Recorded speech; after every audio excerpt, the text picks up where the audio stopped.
അങ്ങനെ വിഴിഞ്ഞം യാഥാർത്ഥ്യമായി. വിഴിഞ്ഞം അന്താരാഷ്ട്ര തുറമുഖത്തെത്തിയ ആദ്യ മദർഷിപ്പ് സാൻ ഫെർണാണ്ടോ നങ്കൂരമിട്ട് കഴിഞ്ഞു. കപ്പലിലെ ബർത്തിങ് പൂർത്തിയായി. അല്പസമയത്തിനുള്ളിൽ കണ്ടെയ്നറുകൾ ഇറക്കി തുടങ്ങും. നാളെ രാവിലെ ആണ് മുഖ്യമന്ത്രിയുടെ നേതൃത്വത്തിൽ വാട്ടർ സല്യൂട്ട് നൽകി കപ്പലിനെ ഔദ്യോഗികമായി സ്വീകരിക്കുക. ട്രയൽ റൺ മുഖ്യമന്ത്രിയാണ് ഉദ്ഘാടനം ചെയ്യുക. ചടങ്ങിൽ കേന്ദ്ര ഷിപ്പിംഗ് മന്ത്രിയും ഉണ്ടാകും. ഇതിൻ്റെയൊക്കെ വിവരങ്ങളുമായി വിജിൻ വായന്തോട് ചേരുന്നു. വിജിൻ, വലിയ അഭിമാന നിമിഷം രാജ്യത്തിനാകെ, പ്രത്യേകിച്ച് കേരളത്തിന്. ഇത് സാധ്യമാക്കിയ രാഷ്ട്രീയ ഇച്ഛാശക്തി, ഇത് വഴി സാധ്യമാകുന്ന പ്രകൃതി സംബന്ധിയായി തന്നെ ഇത് സാധ്യമാക്കുന്ന വലിയ വികസനം, ഇങ്ങനെ ഒട്ടനവധി വശങ്ങളാണ് വിഴിഞ്ഞത്ത് സംയോജിക്കുന്നത്. ഇപ്പോഴിതാ മദർഷിപ്പ് എത്തിയിരിക്കുന്നു, അതിൻ്റെ തുടക്കം. തീർച്ചയായും അങ്ങനെ തന്നെയാണ്. അല്ല, ഇനിയിപ്പോൾ കണ്ടെയ്നറുകൾ ഇറക്കുന്ന നടപടി 11 മണിയെന്നായിരുന്നു നേരത്തെ വിജിൻ പറഞ്ഞത്. അത് തുടങ്ങിയോ? തീർച്ചയായും അല്പസമയത്തിനകം കണ്ടെയ്നർ ഇറക്കുന്ന നടപടികളിലേക്ക് കടക്കും. 11 മണി എന്നായിരുന്നു നേരത്തെ പറഞ്ഞത്. ഇപ്പോൾ 11 മണി ആവുന്നതേ ഉള്ളൂ. അതുകൊണ്ട് തന്നെ അല്പസമയത്തിനകം കണ്ടെയ്നർ ഇറക്കുന്ന നടപടികളിലേക്ക് കടക്കും. അതിനുള്ള ഏറ്റവും പ്രധാനപ്പെട്ട ഒരു നടപടിക്രമം മറ്റൊന്നുള്ളത്, സാങ്കേതികമായി ഈ ക്ലിയറൻസ് സർട്ടിഫിക്കറ്റുകൾ എല്ലാവരും ലഭിക്കേണ്ടതുണ്ട്. വിദേശ രാജ്യത്ത് നിന്ന് വരുന്ന കണ്ടെയ്നറാണ്. അതുകൊണ്ട് തന്നെ അത്തരം നടപടികൾ പൂർത്തീകരിച്ച ശേഷമാകും കണ്ടെയ്നറുകൾ ഈ യാർഡിൽ ഇറക്കി വെക്കുന്ന നടപടികളിലേക്ക് കടക്കുക. എന്തായാലും ഞാൻ നേരത്തെയൊക്കെ സൂചിപ്പിച്ചതുപോലെ ഈ കണ്ടെയ്നർ ഇറക്കുന്നതിനൊപ്പം അതിന്റെ ശേഷി കൂടി കൃത്യമായ പരിശോധനയ്ക്ക് വിധേയമാക്കും. അതൊക്കെ പരിശോധിച്ച ശേഷമാണ് ഈ പൂർണ്ണമായും ഈ യാർഡിൽ ഇത് ഇറക്കാനുള്ള സാഹചര്യങ്ങൾ ഒരുങ്ങിയിട്ടുണ്ടോ എന്ന കാര്യത്തിലൊക്കെ തീരുമാനമെടുക്കുക. ഏകദേശം 1500ഓളം കണ്ടെയ്നറുകളാണ് നിലവിൽ വിഴിഞ്ഞം തുറമുഖത്ത് ഈ ഇറക്കുന്നത്.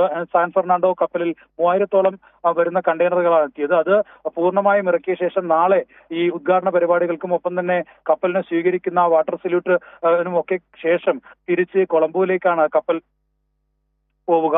എന്തായാലും നിലവിൽ വലിയൊരു ചരിത്രപരമായ ഒരു സ്വപ്നം, കേരളത്തിന്റെ ഏറ്റവും പ്രധാനപ്പെട്ട ഒരു സ്വപ്നം യാഥാർത്ഥ്യമായിരിക്കുന്നു എന്നുള്ളത് തന്നെയാണ്. കഴിഞ്ഞ മാസമാണ് ചൈനയിൽ നിന്നും ഈ കണ്ടെയ്നറുകളും വഹിച്ചുള്ള കപ്പൽ ഈ വിഴിഞ്ഞം തുറമുഖത്തേക്ക് തിരിച്ചത്. അത് ഇന്നാണ് പൂർണ്ണമായും നങ്കൂരം വിട്ടത്. എന്തായാലും അല്പസമയം മുമ്പാണ് ഇതിന്റെ കൃത്യമായ എല്ലാ നടപടിക്രമങ്ങളും പൂർത്തിയാക്കി ഈ ബെർത്തിലേക്ക് കപ്പൽ അടുപ്പിച്ചത്. ഒപ്പമുണ്ടായിരുന്ന ടഗ് ബോട്ടുകൾ ഉൾപ്പെടെ ഉള്ളവ അതിന്റെ നേരെ എതിർവശത്തായി നിലയുറപ്പിക്കുകയും ചെയ്തിട്ടുണ്ട്. ഇങ്ങനെ ആണ് അതിന്റെ നടപടിക്രമം എന്ന് പറയുന്നത്. അതിനുശേഷം ക്ലിയറൻസ് ഒക്കെ പൂർത്തീകരിച്ച ശേഷമാകും കണ്ടെയ്നറുകൾ ഇറക്കി തുടങ്ങുക. അജിംഷാദ്, നാളെ എന്തായാലും മുഖ്യമന്ത്രി പങ്കെടുക്കുന്ന വാട്ടർ സല്യൂട്ടും ഒപ്പം തന്നെ ഇതിന്റെ ആദ്യ ട്രയൽ റൺ ഉദ്ഘാടന പരിപാടികളും നടക്കും. ഇതിൽ ആണ് കേന്ദ്ര ഷിപ്പിംഗ് മന്ത്രി ഉൾപ്പെടെയുള്ളവർ പങ്കെടുക്കുക. എന്തായാലും ആ ചരിത്രപരമായ മുഹൂർത്തത്തിനായി കാത്തിരിക്കുകയാണ് ഈ വിഴിഞ്ഞം നിവാസികളും ഒപ്പം തന്നെ മലയാളികളും. അജിംഷാദ്, തീർച്ചയായും ഏറ്റവും വലിയ പ്രത്യേകത എന്നത് നേരത്തെ സൂചിപ്പിച്ചതുപോലെ ഇതിൻ്റെ പ്രകൃതിയാലുള്ള പ്രത്യേകതകളാണ്. മറിച്ച് അപ്പുറത്തേക്കുള്ള ചില കാര്യങ്ങൾ, അതായത് ഇതുമായി ബന്ധപ്പെട്ട അനുബന്ധ വികസനങ്ങൾ ഇത് സാധ്യമാക്കുന്നുണ്ട്. ഇവിടെയാണ് ഏറ്റവും പ്രധാനപ്പെട്ട ഒന്ന് വെളിവാകുന്നത്. കേരയിൽ സംബന്ധിച്ച്, അതായത് ഇപ്പോൾ സ്വാഭാവികമായും ഇതിൻ്റെ അപ്രോച്ച് റോഡുകൾ, ഇതിൻ്റെ തുരങ്കപാതകളൊക്കെ തയ്യാറാക്കി കഴിഞ്ഞു. ഏതാണ്ട് 95% പൂർത്തീകരിച്ചു. അത് ശ്ലാഘനീയമായ ഇടപെടൽ തന്നെയാണ് സംസ്ഥാന സർക്കാർ ചെയ്തത്. ഈ 2 പിണറായി സർക്കാരുകളുടെ കാര്യത്തിൽ ഏറ്റവും പ്രധാനപ്പെട്ട ഇതിനു വേണ്ടി ഏറ്റവും പ്രധാനപ്പെട്ട നാന്ദിയായതും ഈ സർക്കാരുകളുടെ ഇച്ഛാശക്തിയാണ്. പിണറായി സർക്കാരുകളിലെ 2 സർക്കാരിൻ്റെ ഇച്ഛാശക്തിയാണെന്നുള്ളത് കാര്യത്തിൽ സംശയമില്ല. എല്ലാ പ്രതിരോധങ്ങളെയും അതിജീവിച്ചത്. പക്ഷേ ഇതുമായി ബന്ധപ്പെട്ട അനുബന്ധ ചരക്ക് നീക്കങ്ങൾ കപ്പൽ വഴിയുമുണ്ട്, റെയിൽ വഴിയുണ്ട്, ഗതാഗതം വഴിയുണ്ട്. സ്വാഭാവികമായും കേരളം ഡെൻസിറ്റി പോപ്പുലേറ്റായ കേരളത്തിൽ അതിനുള്ള സജ്ജീകരണങ്ങൾക്ക് വലിയ പരിമിതിയുണ്ട്. പക്ഷേ അതിനെയൊക്കെ അതിജീവിച്ചാണ് ഇപ്പോൾ ഇതിൻ്റെ അപ്രോച്ച് റോഡുകൾ അടക്കം സാധ്യമാക്കിയിരിക്കുന്നത്. ഇവിടെയാണ് സംസ്ഥാനം മുമ്പോട്ട് വെച്ച കേരളിൻ്റെ പ്രസക്തി. ലോകത്ത് ഏത് അന്താരാഷ്ട്ര തുറമുഖത്തിലും ഇറക്കാവുന്ന ചരക്കുകൾ വിഴിഞ്ഞത്തിറക്കാം എന്ന സാധ്യതയുണ്ട് എങ്കിൽ അത് രാജ്യത്തിൻ്റെ വിവിധ കോണുകളിലേക്ക് എത്തിക്കാൻ, സംസ്ഥാനത്തിൻ്റെയും രാജ്യത്തിൻ്റെയും വിവിധ കോണുകളിലേക്ക് എത്തിക്കാൻ സഹായകമാകുന്ന വലിയ സംരംഭമായിരുന്നു കേരയിൽ. ഇതിൻ്റെ അനുബന്ധ വികസനം ഒരുപക്ഷെ കുതിച്ചു ചാടുമായിരുന്നു. അതൊക്കെ ഈ ഘട്ടത്തിൽ ഓർമ്മിക്കേണ്ടതാണ് വിജിൻ.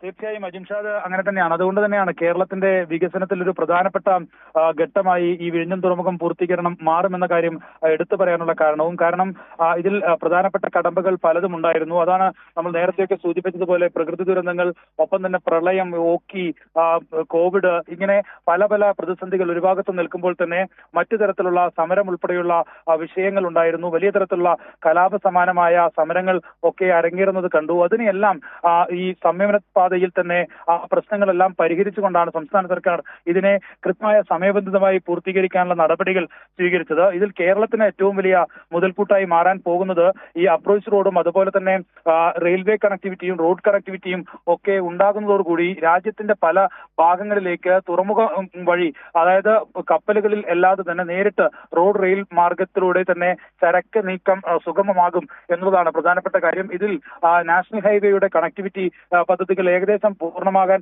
ആയിരിക്കുന്നു. ഒരു 90% മുകളിലുള്ള പണികൾ പൂർത്തീകരിച്ചു കഴിഞ്ഞു. ഇനി ചുരുക്കം റോഡിന്റെ പ്രവൃത്തി മാത്രമാണ് പൂർത്തീകരിക്കാനുള്ളത്.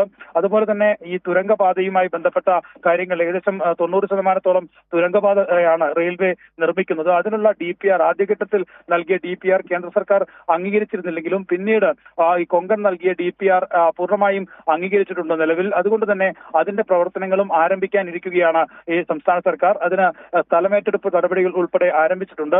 എന്തായാലും ഈ റോഡ് നിർമ്മാണവുമായി ബന്ധപ്പെട്ട സ്ഥലമേറ്റെടുപ്പ് ഉൾപ്പെടെ ഒരു പ്രധാന കടമ്പയായി സർക്കാരിന് തീർച്ചയായും ആ ഘട്ടത്തിലാണ്. കാരണം ഈ മഞ്ഞക്കുറ്റികൾ ഊരി താൽക്കാലികമായൊരു ഫ്രീസിംഗ് ഉണ്ടാക്കിയിരിക്കുന്നു കേരളിന്റെ കാര്യത്തിൽ. ഇതിന്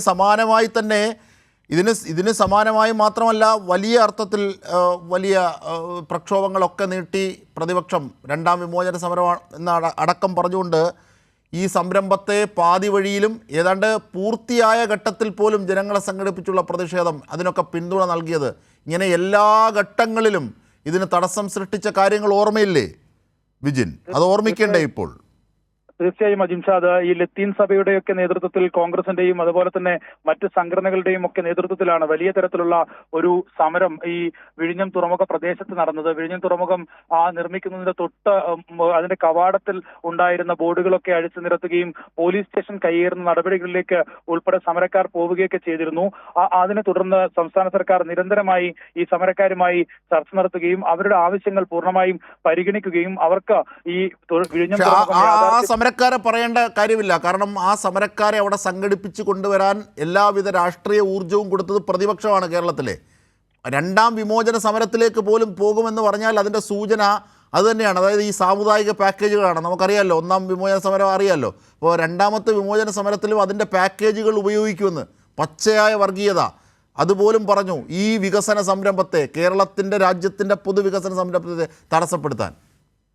അജിംഷാ, തീർച്ചയായും അത്തരത്തിൽ ഈ നാട്ടുകാരെയും അതുപോലെ തന്നെ മത്സ്യത്തൊഴിലാളികളെ അയക്കുന്ന ആളുകളെയും ഒക്കെ ഇത്തരത്തിൽ ഒരു കാര്യങ്ങൾ പറഞ്ഞ് വിശ്വസിപ്പിച്ചാണ് ഈ ഇതിനെതിരായി തിരിക്കുന്ന സാഹചര്യം ഉണ്ടായിരുന്നത്. പക്ഷേ അതെല്ലാം സംസ്ഥാന സർക്കാർ കൃത്യമായ ഇടപെടലുകളിലൂടെ പരിഹരിക്കുന്ന കാഴ്ചയും പിന്നീട് കണ്ടു. അവരുടെ ആവശ്യങ്ങൾ അനുഭാവപൂർവ്വം പരിഗണിക്കുകയും നിരന്തരമായ ചർച്ചകൾ ഉൾപ്പെടെ നടത്തിയാണ് ആ പ്രശ്നങ്ങൾ പരിഹരിച്ചത്. അതിനുശേഷം ആദ്യത്തെ ക്രെയിനുമായി കപ്പൽ ഈ വിഴിഞ്ഞം തുറമുഖത്തേക്ക് എത്തുന്ന സാഹചര്യത്തിൽ അവരുടെ കൂടി സാക്ഷി നിർത്തിയാണ് ആ കപ്പൽ എത്തിയത് ഉദ്ഘാടന കർമ്മം മുഖ്യമന്ത്രി നിർവഹിക്കുന്ന സാഹചര്യം ഉണ്ടായത്. അങ്ങനെ ഓരോ ഘട്ടത്തിലും എല്ലാ പ്രതിസന്ധികൾ ഉണ്ടാകുന്ന ഘട്ടത്തിലും കൃത്യമായ ഇടപെടലിലൂടെ ഓരോ പ്രതിസന്ധിയെയും പരിഹരിച്ചുകൊണ്ടാണ് സർക്കാർ മുന്നോട്ട് പോയിക്കൊണ്ടിരുന്നത്.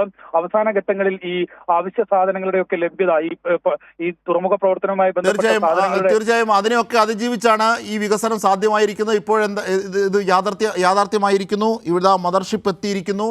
ഇനി ബാക്കിയുള്ള ചടങ്ങുകളിലേക്കൊക്കെയാണ് കാര്യങ്ങൾ നീങ്ങുന്നത്. നാളെ ഔദ്യോഗികമായ ട്രയൽ റൺ ആണ്. മുഖ്യമന്ത്രിയാണ് അത് ഉദ്ഘാടനം ചെയ്യുക.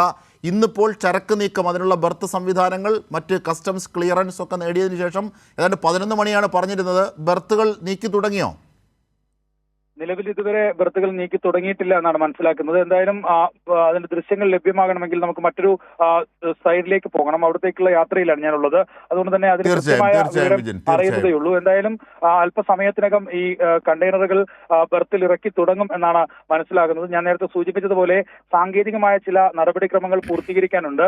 നേരത്തെ തന്നെ ഈ വിഴിഞ്ഞം തുറമുഖത്തിന് കസ്റ്റംസിന്റെയും മറ്റ് ബന്ധപ്പെട്ട വകുപ്പുകളുടെയും ഒക്കെ ക്ലിയറൻസ് സർട്ടിഫിക്കറ്റ് ലഭ്യമായിരുന്നു. അതുകൊണ്ട് തന്നെ അതിൽ വലിയ തരത്തിലുള്ള പ്രശ്നങ്ങൾ ഉണ്ടാകില്ല. പെട്ടെന്ന് തന്നെ അത്തരം ക്ലിയറൻസുകൾ പൂർത്തീകരിക്കാൻ. ശരി, എന്തായാലും വിഴിഞ്ഞം തുറമുഖം യാഥാർത്ഥ്യമായിരിക്കുന്നു.